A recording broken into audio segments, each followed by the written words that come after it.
Nota: la siguiente entrevista fue transmitida en vivo en la radio 99.9 Mar del Plata, Argentina, el día jueves 9 de marzo del 2023. La grabación fue publicada en el canal de YouTube de la radio y estaba recibiendo bastantes vistas hasta que en abril la radio fue intimidada con denuncias en YouTube y tuvieron que bajar el video. Al final de esta entrevista explicaremos qué pasó con la campaña de censura de Pablo Salum. Bueno, lo tengo en línea Felipe González, que no es el ex premier español. Él integra una comunidad que se llama Cómo Vivir por Fe, y en su momento esta comunidad había sido denunciada por Pablo Salum. Para que ustedes más o menos tengan, Pablo Salum es una persona que viene hablando, denunciando temas de sectas. Recuerden que por una oportunidad en que lo entrevisté, Salum desvarió por el lado de que frente a algo que él había dicho yo no quería defender a Macri, ¿no? Y se puso a gritar y bueno, esto fue un bochorno innecesario. González, buen día, ¿cómo le va? Buen día, José Luis, gracias por el espacio. Bien, ¿qué es Cómo Vivir por Fe? Cómo Vivir por Fe somos una comunidad cristiana de discípulos, de personas que han decidido ser misioneros a tiempo completo y nos dedicamos a vivir y difundir el mensaje de Jesús. Ajá, o sea, no solo una iglesia. No somos una iglesia así típica, somos una organización para gente que quiere trabajar como misioneros a tiempo completo. Uh-huh. ¿Y dónde misionan? Misionamos en diferentes partes del mundo. Acá en Argentina tenemos el equipo en Buenos Aires y estamos principalmente por zona oeste, pero vamos a diferentes lugares. Ajá. Por zona oeste. Zona oeste es Merlo, Moreno. Exacto. Sí. Bueno, ahí hay para misionar y mucho, ¿no? La pobreza de esas zonas y de esas áreas es infame. Claro, sí, nosotros principalmente nos enfocamos en la tarea de difundir el mensaje de Jesús, principalmente de lo que él enseña, ¿no?, en los evangelios, y un enfoque en particular que tenemos, que es lo que a veces causa un poco de controversia, es el énfasis que le ponemos en lo que Jesús enseña respecto al materialismo, de cómo la gente se obsesiona con las cosas materiales y no le da importancia a cosas como el amor, la sinceridad, la justicia, que son en realidad lo que llevaría a una vida mejor, una sociedad mucho más justa que la que tenemos hoy en día. Sí, es un camino de a uno ese, ¿no? Es un camino muy complejo. Bueno, dicho esto como introducción y presentación, ¿qué situación tuvieron ustedes justamente con Salum? Bueno, pasó que una mujer de 33 años de edad decidió formar parte de nuestra comunidad. Su madre no estaba de acuerdo con esa decisión, debido a algunos quizás temores y prejuicios que ella tenía. Buscó ayuda de Pablo Salum, que como dijiste se dedica a desbaratar lo que él considera sectas, y iniciaron una denuncia en el juzgado, acusándonos de trata de personas con fines de explotación laboral y otras cosas. Y después en su canal de YouTube empezaron a difamarnos con estas acusaciones y calumnias, acusaciones falsas por cuales no tenían ninguna pruebas. Y también fueron a los medios de comunicación, a Crónica, Canal 13, Canal 9, Telefe, diciendo cada vez más cosas más sensacionales, acusándonos no solo de trata de personas, explotación laboral, tráfico de órganos y un montón de cosas para difamar y para también presionar a las autoridades. Sin embargo, las autoridades nos investigaron, hicieron una investigación de casi 2 años, hasta nos allanaron porque habían dicho una mentira de que estábamos por sacar a esta mujer de 33 años de edad, llevarla al exterior para supuestamente participar en el tráfico de órganos. Así que nos allanaron, se llevaron todos los dispositivos, entrevistaron a los miembros de nuestra comunidad y descubrieron que en realidad no había pruebas para las acusaciones, que había pruebas que refutaban las acusaciones, que comprobaban, por ejemplo, que esta mujer mantenía un contacto fluido y amoroso con su madre, con otros parientes, que todos los miembros de nuestra comunidad mantienen contacto amoroso con sus familiares. Y había otro chico de 19 años de edad del norte de Argentina, de Santiago del Estero, que nos había visitado por un mes. Venía de una familia un poco complicada y bueno, de repente él apareció como también un testigo en contra de nosotros, pero resulta que Pablo Salum lo había entrevistado antes de que él declarase ante la justicia, y el juzgado detectó que sin duda él había sido influenciado por Pablo Salum. Es decir, que el único testigo que se presentó en contra como para alegar algo como explotación laboral, si bien aclaro que este chico ni siquiera trabajó con nosotros, no hizo ningún trabajo remunerado ni nada de eso, detectaron que él definitivamente había sido influenciado por Pablo Salum en muchas de las declaraciones que él había dicho que no eran correctas. Y digamos, ¿qué tiempo llevó todo eso? ¿Qué tiempo les transcurrió de todo eso?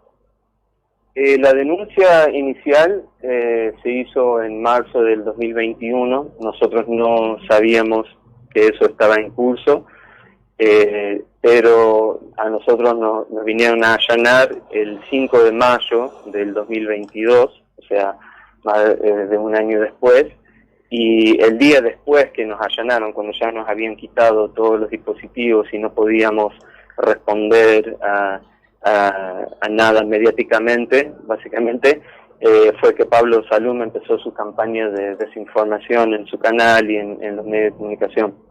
Recién en diciembre del 2022 es cuando finalmente, después de evaluar todas las pruebas y también con ayuda de un abogado llamado Iván Moskovsky, que trabajó muy bien con nosotros y realmente hizo un trabajo muy bien profesionalmente y también en términos de ética y moral, comprobaron el juzgado que no había pruebas en contra de nosotros realmente y que había pruebas para refutar las acusaciones, así que archivaron la causa ahí en diciembre de 2022.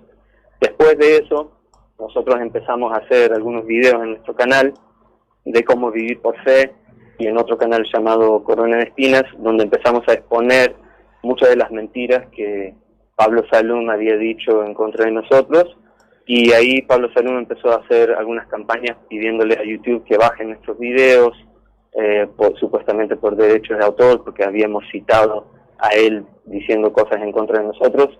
YouTube le negó eso, diciendo que su reclamo no era válido, que estaba bien lo que estábamos haciendo, y de repente después bajaron otro video, supuestamente por temas de privacidad, si bien todos los clips que nosotros habíamos mostrado eran clips que se habían difundido públicamente en los canales de los medios de comunicación, como antes había dicho, en Crónica, Canal 13, Telefe.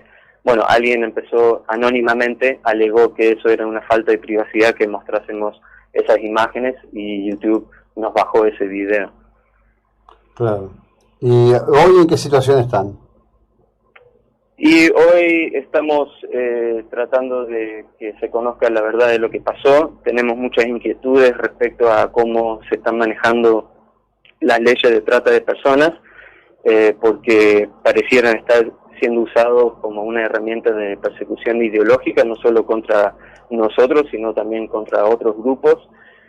Sabemos que, por ejemplo, Pablo Salum en su canal ha dicho, incluso en una entrevista con una persona que fue parte de una iglesia evangélica, que simplemente tocó música en esa iglesia y no le pagaron. Pablo Salum dice que eso es trata de personas, o sea que los conceptos de trata de personas que él está manejando son muy diferentes a los conceptos típicamente que se manejan en el ámbito judicial, pero él tiene una influencia tanto con Protex y con DOVIC, que son organizaciones que participan en la investigación de trata de personas, y tenemos inquietudes que justamente estas leyes se pudieran estar usando, o mal usando, bien dicho, para fines por cuales no fueron creadas. Bueno, siempre es un gran riesgo en estas cuestiones, y pasa más de una vez. Bueno, perfecto, te agradezco muchísimo, que tengas una buena jornada, lo mejor, suerte. Muchas gracias, José Luis, por el espacio. Bueno, seguimos nosotros, lo que escucharon es esto, ¿no? Es el eterno lado B de tantas cosas en la sociedad contemporánea, ¿no? Esa fue la entrevista que se eliminó del canal de la radio después de que fueron intimidados con denuncias en YouTube. Y justamente como dijo el locutor, la entrevista representa el eterno lado B de muchas cuestiones, es decir, el lado que quizás no suele escucharse. En este caso, nuestro lado principalmente no se escucha por el tema de los prejuicios y las estrategias de censura que personas como Pablo Salum promueven y tratan de implementar. Para dar un poco de contexto a todo esto, Pablo Salum nos difamó públicamente en sus redes sociales, en su canal en YouTube y en los medios de comunicación de alcance nacional acá en Argentina, acusándonos de cosas como trata de personas, explotación laboral, tráfico de órganos, turismo de trasplantes y más. Pero una vez que las autoridades nos investigaron, descubrieron evidencias que refutaron las falsas acusaciones que se hicieron contra nosotros y archivaron el caso sin siquiera habernos imputado. Es decir, no es que nos imputaron por un delito y después de examinar la evidencia se dieron cuenta que éramos inocentes. Es que el juzgado vio desde el principio que éramos tan claramente inocentes que determinó que sería injusto incluso acusarnos formalmente de un delito. Simplemente no hubo ninguna prueba en nuestra contra. ¿Se entiende? Ninguna prueba en absoluto. Las acusaciones eran puras mentiras. Y al archivar el caso sin imputación, el juzgado estaba diciendo que a menos que Pablo Salum pudiera presentar alguna prueba real, que la policía debería dejarnos en paz. Ese es el rechazo más fuerte que el juzgado podría dar a Pablo Salum y sus mentiras. Ninguno de los medios donde nos difamaron nos dieron el derecho a réplica para responder a las falsas acusaciones y a todas las mentiras que dijo Pablo Salum. Y cuando empezamos a responderle a Pablo Salum en nuestro propio canal de YouTube y en las redes sociales, él hizo un montón de cosas para tratar de censurarnos, bloqueándonos en sus redes sociales y haciendo reiteradas denuncias en YouTube por derechos de autor y privacidad.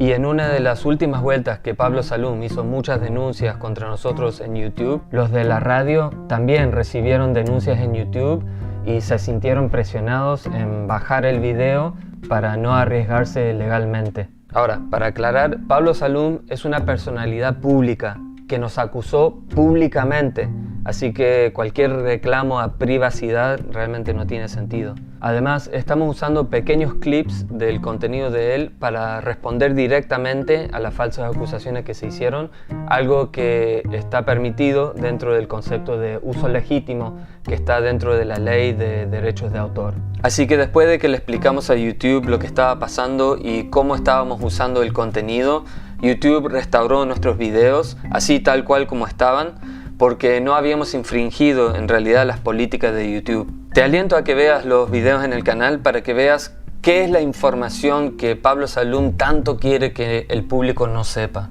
Cuando los veas, creo que vas a poder apreciar cómo Pablo Salum hace falsas acusaciones sin evidencias y luego cuando alguien trata de refutar las falsas acusaciones que él hace, cómo él usa estrategias de censura e intimidación para tratar de que no salga a luz la verdad sobre el tema. Ahora, uno de los videos que Pablo Salum trató de eliminar de nuestro canal fue la primera parte de la entrevista que hice con el abogado Iván Mochkovsky, a quien mencioné en la entrevista de la radio, donde Iván evalúa las supuestas pruebas que Pablo Salum y Protex aportaron para las acusaciones que Pablo Salum hacía y explica por qué fue archivado nuestro caso. Podés ver esa entrevista acá o podés ver también el video donde explicamos más detalles sobre las tácticas de censura de Pablo Salum.